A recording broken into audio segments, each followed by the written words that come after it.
ಪ್ರಕರಣದಲ್ಲಿ ದೂರುದಾರರು ಚೇತನ್ ಅಂತ ಅವರೇ ನಮ್ಮ ಜೊತೆ ದೂರವಾಣಿ ಸಂಪರ್ಕದಲ್ಲಿದ್ದಾರೆ, ಮಾತಾಡ್ಸೋಣ. ಸರ್ ನಮಸ್ತೆ.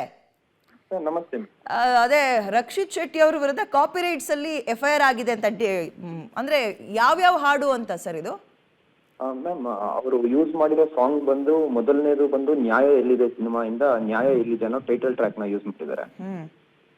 ಮತ್ತೆ ಎರಡನೇ ಸಾಂಗ್ ಬಂದು ಗಾಳಿ ಮಾತು ಸಿನಿಮಾದಿಂದ ಒಮ್ಮೆ ನಿನ್ನನ್ನು ಅನ್ನೋ ಸಾಂಗ್ ಅನ್ನ ಯೂಸ್ ಮಾಡಿದ್ದಾರೆ. ಈ ರೀತಿಯಾಗಿ ಏನಾದ್ರು ಬಳಕೆ ಮಾಡ್ಕೊಳ್ಳೋಕ್ಕಿಂತ ಮುಂಚೆ ಅದಕ್ಕೆ ಸಂಬಂಧಪಟ್ಟವ್ರ ಹತ್ರ ಮಾತುಕತೆ ಆಗಿರುತ್ತೆ, ಇಂಥದ್ದೇನು ಆಗಿರ್ಲಿಲ್ವಾ ನಿಮ್ಗಳ ಮಧ್ಯ?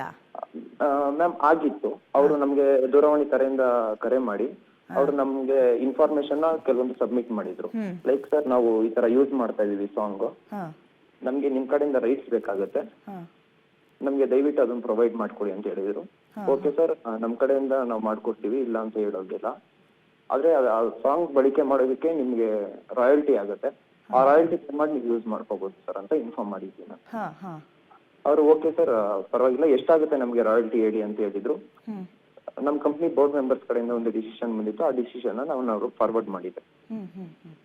ಅವ್ರು ಓಕೆ ಸರ್ ನಾನು ಮಾಡ್ಕೊಡ್ತೀನಿ, ಆದ್ರೆ ಮೂವಿ ರಿಲೀಸ್ಗೆ ಯಾವ್ದೇ ತರ ತಡೆ ಹಾಕ್ಬೇಡಿ, ನಾನು ನಿಮ್ಗೆ ರಾಯಲ್ಟಿ ಏನಿದೆ ಅದನ್ನ ಪೇ ಮಾಡ್ಕೊಡ್ತೀನಿ ಅಂತ ಹೇಳಿದ್ರು. ಅದಾದ್ಮೇಲೆ ಅವ್ರ ಕಡೆಯಿಂದ ಯಾವ್ದೇ ದೂರವಾಣಿ ಕರೆ ಬಂದಿಲ್ಲ. ನಮ್ ಕಡೆಯಿಂದ ನಾವು ಕಾಲ್ ಮಾಡಿದಾಗ ಯಾವ್ದೇ ತರ ಆನ್ಸರ್ಸ್ ಬಂದಿಲ್ಲ ಅವ್ರಿಗೆ. ಅವ್ರ ಕಡೆಯಿಂದ ನಮ್ಗೆ ವಾಟ್ಸ್ಆಪ್ ಅಲ್ಲೂ ಸಹ ಮೆಸೇಜ್ ಮಾಡಿದೀವಿ, ಅದಕ್ಕೂ ಸಹ ರಿಪ್ಲೈ ಬಂದಿಲ್ಲ.